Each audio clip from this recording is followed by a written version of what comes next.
gaano man kasakit, gaano man ka-devastating yung nangyari sa buhay ninyo, magpasalamat ka lang kay Lord. Lahat ng pinagdaanan mo, lahat ng bagay na pinaghirapan mo, at lahat ng bagay na nalampasan mo, lahat ng sakit na naranasan mo, part yan ng trophy mo na pinagdaanan at nalampasan mo.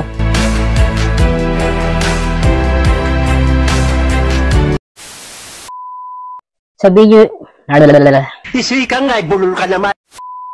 Sa video na to mga kaibigan ay pag-uusapan natin ang pinamagatang let go. Babasahin ko sa inyo ang verse mga tol. Alam kong ito ay kilala nyo na at isa sa mga sikat ng verse. 1, 2, 3. Go, forget the former things. Do not dwell on the past. Verse 19. See, I am doing a new thing. Now it springs up. Do you not perceive it? I am making a way in the desert and streams in the wasteland. Sabi dito mga tol, let go. So kung meron ka mang kinakailangan i-let go para makasunod sa Diyos, ay i-let go mo na. Sabi dito, nakita natin ang pananaw ni David. Kung ginawa mo na naman ang lahat ng magagawa mo nung buhay pa, meron ka pa bang magagawa ngayon? Nakahiram ka ng mahal sa buhay sa loob ng ilang taon, binawi na sa iyo, magpasalamat ka, close the chapter and then get on with life. So itong story na to mga tol ay sa 2 Samuel chapter 12 verse 18 to 23. Kung mababasa nyo to mga tol, ito yung time na namatayan si David ng anak. Basahin natin mga tol, 2 Samuel chapter 12 verse 18 hanggang 23. Pagkalipas ng 6 na araw namatay ang bata, hindi nila ito masabi kay David sapagkat iniisip nilang lalo silang hindi papakinggan nito. At sa halip ay gumawa ng maras na hakbang. Nakita ni David na nagbubulungan ang mga alipin kaya't naghinala siyang patay na ang bata. Patay na ba ang bata? Tanong niya. Patay na nga po kamahalan, sagot naman nila. Verse 20, pagkarinig nito bumangon si David, naligo at nagbihis, pumasok siya sa bahay ni Yahweh, nagpatira pa at nanalangin. Pagkatapos umuwi siya at humingi ng pagkain. Tinanong siya ng kanyang mga tauhan, hindi po namin kayo maintindihan. Noong buhay pa ang bata, nagayuno kayo at tumangis dahil sa kanya. Ngayong patay na, bumangon kayo at kumain, sumagot si David. Verse 22, noong buhay pa ang bata, ako'y nag-ayuno at tumangis sa pag-asa kung kahabagan ako ni Yahweh at pagagalingin ang aking anak. Verse 23, ngayong patay na siya, bakit pa ako mag-aayuno? May babalik ko pa ba ang kanyang buhay? Balang araw, susunod ako sa kanya, ngunit hindi na siya makakabalik sa akin. Minsan mga tol, naisip nyo ba na medyo relate ako dito mga tol sa verse 22, noong buhay pa ang bata, ako'y nag-ayuno at tumangis sa pag-asa kung kahabagan ako ni Yahweh at pagagalingin ng aking anak. Ngayong patay na siya, bakit pa ako mag-aayuno? May babalik ko pa ba ang kanyang buhay? Balang araw, susunod ako sa kanya, ngunit hindi na siya makakabalik sa akin. So may mga time din ba mga tol na nung nandiyan pa yung yung isang bagay na pinakamamahal nyo ay dumating sa time na kahit ikay nag-ayuno, nag-pray, tumangis sa pag-asa mong siya'y mapapabalik pa sa iyo. Pero dahil ngayong nawala na yung isang bagay sa atin mga tol, bakit pa nga naman tayo mag-aayono? Dahil minsan may mga bagay na hindi na natin maibabalik. Pero balang araw, yung mga nawala sa atin ay kayang ibalik ng Diyos at kaya niyang doblehin. Minsan mga tol, pag dumating sa time na ikaw ay nawalan o halimbawa mahal sa buhay mga tol, kasi balang araw, susunod tayo sa kanya, pero hindi na yun may babalik sa atin. Pero ganun pa man, wala tayong ibang magagawa kundi ang magpasalamat sa Diyos. Dahil tayo ay nakahiram, pinahiram, wala tayong ibang dapat gawin kundi ang magpasalamat, close the chapter, and then get on with life. Naniniwala ba kayo mga tol na may magagandang plano sa atin si Lord sa bawat isa sa atin? Kung tatanungin tayo mga tol, kung tatanungin ko kayo mga kaibigan, nawala na ba din kayo ng isang mahalaga or mahal sa buhay? Pwede nyong i-comment diyan. Kung nawalan si David ng anak, mas malala po yung nangyari kay Job. Halos buong pamilya niya at ang asawa lang niya ang natira. Pati ang kabuhayan ni Job ay nawala din. Kaya kung mababasa nyo yung Job chapter 1 verse 20 hanggang 22, babasahin ko. 1, 2, 3, go! Job chapter 1 verse 14, walang ano-ano'y dumating kay Job, ang isa niyang tauhan. Sinabi nito, kasalukuyan po naming pinang-aararo ang mga baka at nanginginain naman ang mga asno. Verse 15, nang may dumating na mga sabeyo, kinuha po nila ang mga baka at mga asno at pinatay pa po ang aking mga kasama. Ako lang po ang nakatakas upang magbalita sa inyo. Hindi pa ito nakakatapos sa pagbabalita nang may dumating na namang isa. Sinabi naman nito kay Job, tinamaan po ng kidlat ang mga tupa at mga pastol at namatay lahat. Ako lang po ang nakaligtas upang magbalita sa inyo. Verse 17, hindi pa ito halos tapos magsalita nang may isa na namang dumating. Ang sabi nito, sinalakay po kami ng 3 pangkat ng mga kaldeyo. Kinuha nila ang lahat ng kamelyo at pinatay ang aking mga kasama. Ako lang po ang nakatakas upang magbalita sa inyo.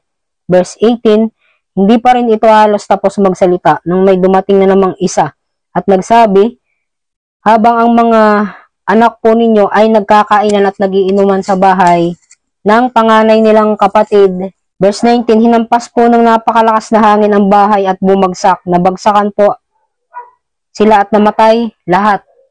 Gaano kasakit yung mga tol, namatay lahat. Ako lang po ang natirang buhay upang magbalita sa inyo. Grabe katindi nun mga tol, sobrang sakit nun. Verse 20, tumayo si Job, pinunit ang kanyang damit at nag-ahit ng ulo. Pagkatapos, nagpatira pa siya at sumamba sa Diyos. Kaya nyo ba yun mga tol? Tindi nun mga tol, o tingnan nyo. Tumayo si Job, pinunit ang kanyang damit at nag-ahit ng ulo. Pagkatapos, nagpatira pa. Namatayan siya. Grabe mga tol, hindi ko ma-imagine yun. Namatay lahat. Pero ang ginawa ni Job, tumayo siya, pinunit ang kanyang damit at nag-ahit ng ulo. Pagkatapos, nagpatira pa siya at sumamba sa Diyos. Kung ikaw ang makaranas ng ganong sitwasyon, ano ang gagawin mo? Ating subaybayan. Verse 21, ang sabi niya, hubad akong lumabas sa sinapupunan ng aking ina, hubad din akong babalik sa lupa. Si Yahweh ang nagbigay, si Yahweh rin ang babawi. Purihin si Yahweh. Alam niyo yun mga tol, mga kaibigan, mga kapatid, sa gitna ng sitwasyon ni Job, sa nangyaring yon, sinamba pa niya ang Diyos. At ang sabi dito mga tol, sa verse 22, sa kabila ng mga pangyayaring ito, hindi niya sinisi ang Diyos. Sino sa inyong mga tol ang sinisisi niyo si Lord pagka kayo ay nagkaroon lang ng maliit na problema lang, no? Na hindi nyo inaasahan, sinisisi nyo na si Lord. O kaya ikaw ay niloko ng boyfriend mo, niloko ka ng jowa mo, ng girlfriend mo. Sinisisi mo pa si Lord na sana hindi nyo na lang pinakilala yun sa akin, sana. Alam nyo yun? Verse 22, sa kabila ng mga pangyayaring ito, hindi niya sinisi ang Diyos. Kaya't hindi siya nagkasala laban sa Kanya.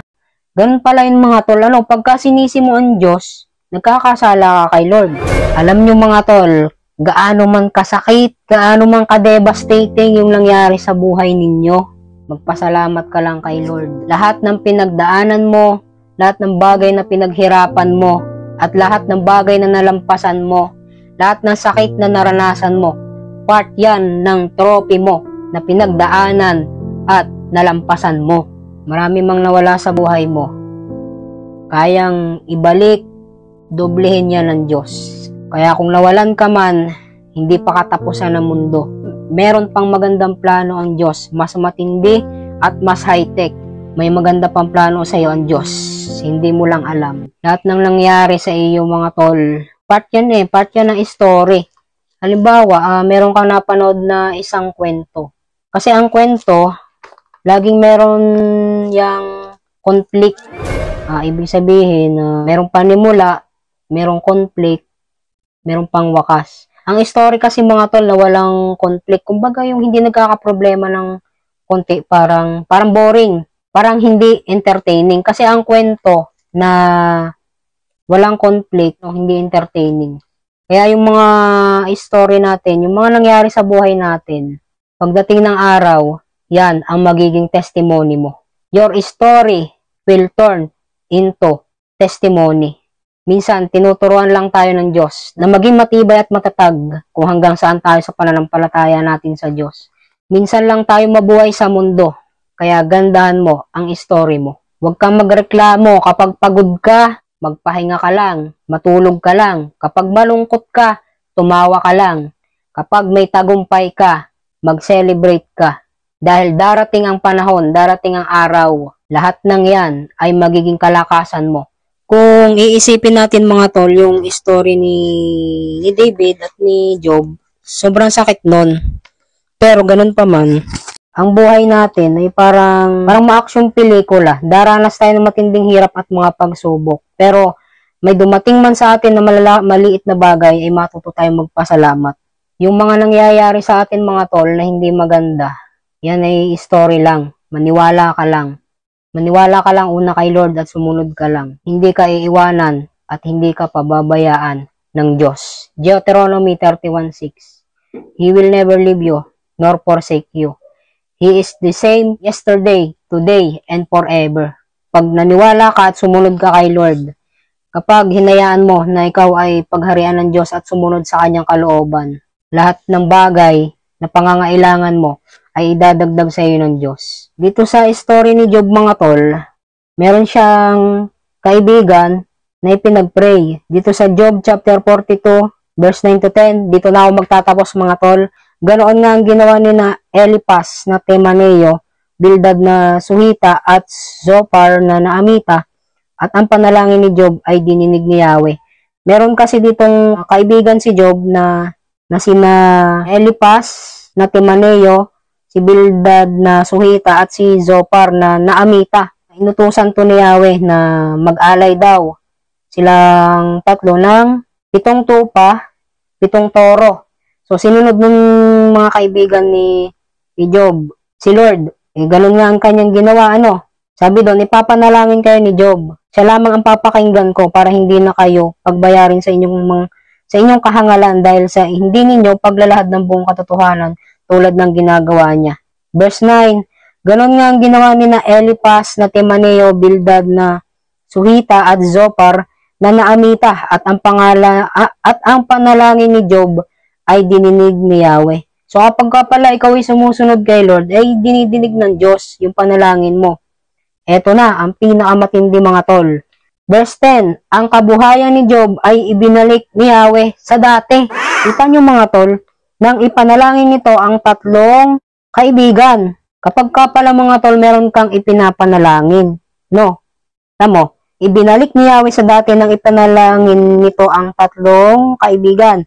At ang isa pa mga tol, dinoble pa ni Yahweh ang kayamanan ni Job. Kita nyo yun mga tol, dinoble pa ni Yahweh ang kayamanan ni Job. Una, ibinalik pa ng Diyos, tapos dinoble pa. Kita nyo yun mga tol, gaano katindi yun? Kaya ngayon pa lang, sumunod na kayo. Dahil ibabalik ng Diyos at dodoblehin niya lahat ng nawala sa inyo. At dito ko na rin tatapusin mga tol ang video na to. Naway meron kayong natutunan. Magkita-kita tayo sa susunod na vlog. Meron pa tong part 2 mga tol. Abangan nyo. Stay tuned, stay connected, hingang malalim, and peace out. Babush!